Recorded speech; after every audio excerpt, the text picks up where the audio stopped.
நானும் மனுஷன் தானே. அந்த நேரத்தில் அத்தனை பேர் பாதிக்கப்பட்டுட்டு இருக்கும்போது எப்படி அந்த ஊரை விட்டுட்டு என்னால் கிளம்பி வர முடியும்? நான் திரும்ப அங்கே போகணும்னு இருந்துச்சுன்னா அதை ஒரு காரணம் காட்டி அங்கே வேறு சில பதட்டமான சுச்சுவேஷன்ஸ், வேறு சில சம்பாவிதங்கள் அந்த மாதிரி எதுவும் நடந்துடக்கூடாதுன்றதுக்காக தான் நாங்கள் அவாய்ட் பண்ணோம்.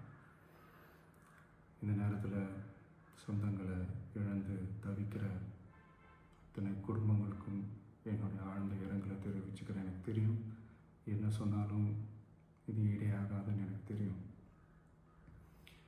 ஹாஸ்பிட்டலில் ட்ரீட் பண்ணிகிட்ருக்கிற எல்லாருமே சீக்கிரமாக க்யூர் ஆகி வரணுன்றதை இந்த நேரத்தில் நான் வேண்டிக்கிறேன்.